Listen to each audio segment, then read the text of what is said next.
우선 이 레티놀 잘못하면 피부가 자극받고 뒤집어질 수가 있거든요. 레티놀이 좋다라는 얘기는 굉장히 좀 많이 알려져 있는데 그동안 레티놀을 사용하면서 다만 좀 문제인가? 우리가 좀 짚고 넘어가야 될 게 있어요. 아침에는 저녁에는 레티놀 케어 하시면 안 됩니다. 제가 3가지로 나눠서 말씀드릴 테니까 꼭 기억해 주세요. 무인도에 화장품 딱 하나만 가져가야 된다, 꼽고 싶은 게 레티놀일 정도로 피부 관리에 있어서 굉장히 좀 중요한 성분이라고 보는데요. 레티놀은 피부 노화, 주름 개선에도 좀 효과적이고요. 문제는 이 레티놀이 좋다라는 얘기는 굉장히 좀 많이 알려져 있는데 이걸 잘못 써서 부작용을 경험한 사례들은 많이 알려져 있지 않은 것 같더라고요. 그래서 오늘은 이 레티놀에 대해서 집중적으로 알아보려고 해요. 우선 이 레티놀, 비타민 A라는 말은 좀 많이 들어보셨죠? 레티놀은 이 비타민 A의 일종의 한 종류라고 볼 수가 있는데 비타민 A는 지용성 비타민이에요. 비타민 A는 눈이 건조해지는 걸 예방해 주기도 하고요. 성장과 발달에도 영향을 미쳐서 어린이나 청소년에게도 굉장히 중요한 비타민인데요. 이것이 결핍될 경우에는 뼈나 치아, 성장 등에 좀 문제가 생길 수도 있어요. 비타민 A 종류 중에 하나라고 말씀드렸던 이 레티놀을 피부에 바르면 레티놀이 레티날로 변하고요. 그 다음에는 레티노익 애시드, 레티노산으로 변환이 되게 되는데요. 이런 변화 과정에서 피부 재생 효과를 볼 수가 있어요. 이 레티노익 애시드가 우리 피부에서 각질이나 피지의 턴오버를 좀 빠르게 만들면서 피부 재생 효과를 조금 더 자극을 한다라고 볼 수가 있거든요. 그래서 여드름이나 주름 치료, 피부 재생 같은 데에 좀 많이 쓰이죠. 그러면 우리가 이렇게 생각을 해볼 수 있죠. 레티놀로 바를 게 아니라 레티노익 애시드, 레티노산이 가장 좋다고 하니까 얘를 바로 바르면 되지 않느냐? 근데 여기서 우리가 좀 짚고 넘어가야 될 게 있어요. 레티놀과 레티날은 화장품으로 인정받은 성분이고요. 레티노익 애시드는 병원 처방, 의사의 처방이 필요한 전문 의약품 성분이에요. 그래서 대표적인 레티노익 애시드, 레티노산 연고인, 스티바에이, 20크림 이런 것들은 병원에서 처방을 받으셔야 되고 아무래도 피부에 잘못 썼을 때 자극 반응이라든지 부작용도 조금 더 세게 오는 편이에요. 그래서 그 중에서 가장 가벼운 성분인 레티놀을 화장품으로 많이 사용을 하고 있고요. 입문자에게도 굉장히 좀 적합하다고 볼 수가 있죠. 반면에 레티날이 포함된 제품들은 생각보다 좀 고가에 형성된 제품들이 좀 많아서요. 레티놀 스킨케어 제품들을 많이 보실 수 있는 이유 중에 하나가 됩니다. 원장님, 그런데 이건 개인적으로 궁금해진 건데 레티놀을 바르면 얘가 피부에서 변하는 거라고 하셨잖아요. 그럼 왜 굳이 레티날을 레티날 발라도 되죠. 레티날 비싸서 안 바르는 거 아닌가? 주름 개선이나 피부 탄력 같은 거는 다른 성분으로도 효과를 볼 수 있는 거잖아요. 근데 사람들이 레티놀을 왜 그렇게 많이 찾는 건지 사실 저는 아직까지 잘 모르겠어요. 이것도 이게 다 좋다고 하는 것 같고 저것도 다 좋다고 하는 것 같고 그런데 왜 레티놀을 강조를 하느냐?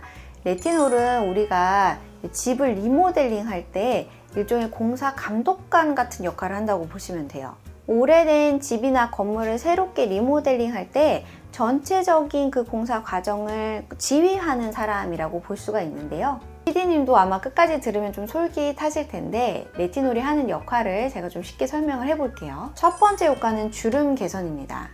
침대 매트리스 오래 쓰다 보면 움푹 꺼지잖아요. 그럼 이 꺼진 매트리스를 다시 좀 올려줄 필요가 있겠죠? 우리 피부도 마찬가지예요. 움푹 꺼진다. 그러니까 주름이 좀 생길 수가 있는 거예요. 나이가 들면. 이 레티놀이 하는 역할은 매트리스 안에 솜을 좀 채워줘서 이렇게 다시 팽팽하게 만들어주는 것처럼 피부, 꺼지고 주름이 만들어진 피부를 팽팽하게 탄력 있게 만들어주는 역할을 합니다. 우리가 얼굴에 탄력이 없고 주름이 생기는 건 콜라겐 부족 때문이기도 한데요. 레티놀이 콜라겐 합성을 도와줘서 피부 주름을 개선하는 데 도움을 줄 수 있다라는 이야기인 거죠. 레티놀이 하는 효과 두 번째, 각질 개선입니다. 우리가 집에 오래 살다 보면 벽지가 어떻게 되나요? 좀 누렇게 되기도 하고 일어나기도 하고 벗겨지기도 하고 그렇죠. 그러면 우리가 어떻게 해야 되죠? 낡은 벽지는 뜯어내고 새로운 벽지를 갖다 붙여야 되겠죠. 레티놀이 그런 역할을 한다고 보시면 돼요. 레티놀은 이처럼 죽은 세포를 빠르게 탈락시키고 새로운 세포가 빠르게 자리를 잡게 함으로써 각질 개선 효과를 줄 수가 있는 거죠. 세 번째는 피지 분비량 조절입니다. 레티놀은 피지 분비량이 줄어드는 효과까지도 있는데요. 우선 피지선에 대해서 좀 얘기를 해보자면 피지선은 마치 집안의 수도관 시스템 같은 거라고 보시면 돼요. 수압이 너무 높으면 물이 넘치게 되지만 밸브로 이 수압을 적절히 조절을 해주면 물이 안 넘치고 잘 순환이 되겠죠. 이처럼 레티놀은 수압이 너무 높을 때, 그러니까 피지가 과도하게 분비될 때 너 안 돼, 그렇게 하지 마 하고 밸브를 잠궈주는 역할을 한다고 보시면 돼요. 레티놀은 이렇게 다양한 효과들이 있는데요. 단순히 한 부분에 치중해 있는 게 아니라 스마트 빌딩의 관리자 개념이라고 이해하면 되겠습니다. 모든 것을 최적의 상태로 유지하기 위해서 레티놀이 큰 역할을 하고 있는 거죠. 모든 장점만 있지는 않죠. 그래서 주의사항도 제가 좀 말씀을 드릴 건데요. 사실 레티놀은 장점에 주목하기보다 이 주의사항에 주목하는 게 더 필요해요. 잘못하면 피부가 자극받고 뒤집어질 수가 있거든요. 제가 3가지로 나눠서 말씀드릴 테니까 꼭 기억해 주세요. 첫 번째는 농도입니다. 레티놀의 함량은 중요한 요소 중에 하나로 이 함량이 효과와 부작용을 결정짓는다 할 수도 있는데요. 그런데 이 함량은 화장품마다 굉장히 다르기 때문에 꼭 주의 깊게 보셔야 됩니다. 우선 우리나라 식약처가 주름 개선 기능성으로 인정한 수치는 약 0.075% 이상인데요. 보통은 0.3% 이상부터를 고함량이라고 저희가 말을 하거든요. 그래서 수치가 낮은 것부터 차근차근 사용해 주시는 게 좋아요. 입문용으로는 0.075% 정도부터 사용하시는 게 좋고요. 붉어진다든지 각질이 일어난다든지 피부에 자극 반응이 나타나지는 않는지 이런 점들을 유의 깊게 관찰을 하시면서 농도를 차츰차츰 올리시는 게 좋습니다. 처음 쓰실 때 너무 무섭다면 저함량으로 쓰시되 격일로 쓰는 것도 방법이에요. 아주 조심스럽게 접근하자면 이틀에 한 번으로 써보시고 괜찮으시면 데일리로 써보시고 그 다음에 함량을 또 좀 올려보시고 함량을 올린 다음에 또 이틀에 한 번, 그 다음에 매일매일 이런 식으로 좀 바꿔가면서 차근차근 스텝업을 시키는 게 좋지 않을까 합니다. 두 번째는 성분이에요. 레티놀은 비타민 A의 한 종류라고 했고 각질 제거 기능이 있다라고 말씀을 드렸잖아요. 그래서 이 레티놀 제품을 사용하면서 필링젤을 자주 사용하는 거는 저는 별로 추천드리지는 않아요. 굉장히 피부가 자극을 받고 예민해질 수가 있기 때문이에요. 또 한 가지는 비타민 C를 같이 쓰는 것도 주의를 해주셔야 되는데요. 비타민 A로 각질을 제거한 상태에서 비타민 C가 고농도로 얹어진다. 그러면 피부가 평상시보다 자극에 굉장히 좀 예민하게 반응을 할 수가 있어요. 그래서 아침에는 비타민C, 저녁에는 레티놀 케어 이렇게 쓰시거나 아니면 이거 역시 격일로 쓰시는 것도 하나의 팁이 될 수 있겠습니다. 세 번째는 바르는 시간인데요.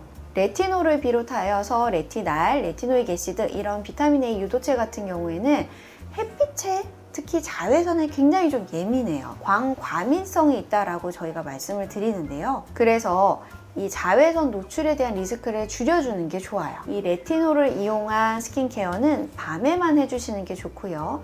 아침에 일어나서는 물세안, 고양이 세수만 하시면 안 됩니다. 잔여물이 남아있을 수 있기 때문에 폼 클렌징을 이용한 폼 세안을 꼭 해주시는 게 좋습니다. 또 한 가지는 불투명한 용기에 제품을 담아두시라고 말씀드리고 싶어요. 제가 분명히 잘 닫은 것 같은데 퇴근해서 집에 가보면 화장품 뚜껑들이 막 다 열려있을 때가 있어요. 이렇게 되면 어떻게 되겠습니까? 낮 동안에는 또 창문을 통해서 햇빛이 들어오지 않을까요? 용기에 다 투과가 되면서 좀 제품 유지에 크게 도움은 안 될 것 같은 느낌? 불투명한 용기에 잘 닫아서 밀폐를 잘 해주시는 것도 중요하겠습니다. 앞서 말한 이 3가지를 주의해 주신다면 피부가 뒤집어질 위험을 굉장히 좀 낮추고 레티놀의 효과는 높이실 수가 있을 거예요. 이게 사실 뭐 얘기를 들어도 뭐 좋다더라 뭐더라 이런 얘기를 너무 많이 듣다 보면은 기억이 좀 도리어 안 되거든요. 그래서 제가 한 3가지만 좀 꼽아드리도록 하겠습니다. 첫 번째는 입문용 레티놀이에요. 제가 앞서서 한 번에 고함량을 쓰시는 게 아니라 저함량부터 천천히 올리라고 말씀드렸잖아요. 여기 보시면 나오죠. 이니스프리의 레티놀 세럼인데요. 이 레티놀 제품 같은 경우에는 레티놀 성분이 0.015%로 입문자가 사용하기에 굉장히 좀 무난한 제품이라고 보실 수가 있어요. 특히 시카 성분이 같이 들어있다 보니까 레티놀에 의해서 혹시라도 생길 수 있는 자극 반응을 좀 진정시켜주는 진정 성분이 같이 들어있어서 크게 무리 없이 사용할 수 있지 않을까 싶습니다. 더불어서 히알루론산도 같이 있다고 하니까요. 피부 보습에도 도움을 받을 수 있을 것 같아요. 너무 유명한 제품이기도 하고요. 올리브영 같은 데서 좀 쉽게 구매하실 수 있는 제품이다 보니까 한번 시도해 보시는 거 추천드리겠습니다. 두 번째는 중급용 레티놀 제품인데 너무너무 유명하죠. 아이오페의 레티놀 엑스퍼트입니다. 아이오페는 레티놀 하면은 가장 많은 분들이 먼저 떠올리는 브랜드가 아닐까 싶은데요. 아이오페에서는 무려 94년부터 연구를 쭉 진행을 했다고 해요. 이 레티놀 엑스퍼트는 함량이 좀 여러 가지가 있어서 라인업이 많다 보니까 저함량부터 내가 선택할 수 있는 선택지가 많은 거가 장점 중에 하나이고요. 중급자분들에게는 0.3%가 적당하지 않을까 싶습니다. 세 번째로 입문 중급을 거쳐서 뭘 해야 되겠죠? 고강도 레티놀에 대해서 우리가 좀 정리를 해봐야 되겠죠? 고강도 레티놀 제품 중에서는 디오디너리의 1% 레티놀 제품을 추천드립니다. 이 제품은 오일 제형인데요. 오일 제형이어도 굉장히 좀 라이트한 느낌이 있어서 흡수가 빠른 편이에요. 사용법은 마지막 스킨케어에 약간 덜어서 주름 등이 고민인 부분에 소량씩 발라주시면 되겠습니다. 다만 아이오페 같은 경우에는 굉장히 좀 바르는 방법이 홈페이지 같은 데 자세하게 안내가 되어 있는데 거기서도 보실 수가 있겠지만 눈가 같은 너무 민감한 부위는 피하는 걸 추천드려요. 오늘은 이렇게 레티놀이 무엇인지 레티놀의 효과, 주의사항까지 좀 알아보는 시간을 가졌는데요. 결국 레티놀이 절대적으로 좋기만은 한 게 아니다 보니 여러 가지 주의사항들이 있었어요. 밤에 바르기, 비타민C나 각질 제거제와는 좀 피해줄 것, 그리고 함량에 유의할 것, 이런 것들이 있었죠. 홈케어 하면서 이렇게까지 신경을 써야 한다고 이런 생각 드실 수 있어요. 귀찮죠. 맞아요. 귀찮을 수 있어요. 하지만 우리의 피부는 굉장히 튼튼하지만 또 굉장히 또 예민하다 보니까 신경 써서 발라주셔야 내가 원하는 효과, 그리고 건강한 피부, 탄력 있는 피부를 얻을 수가 있는 거죠. 이 레티놀 제품을 사용하시면서 피부에 문제가 있거나 궁금한 게 있다면 너무 끙끙 혼자 앓지 마시고요. 전문가와 충분한 상담 후에 제품 선택이나 방향성을 잡아보는 것도 좋겠습니다. 그동안 레티놀을 사용하면서 좋다고는 했는데 왜 나만 이러지? 나만 좀 문제인가? 이런 생각이 들었던 분들 오늘 영상이 도움이 됐으면 좋겠고요. 혹시라도 궁금한 점이 있다면 언제든지 댓글로 달아주세요. 그럼 지금까지 피부에 달콤한 솔루션을 더하다 꿀닥터였습니다. 안녕!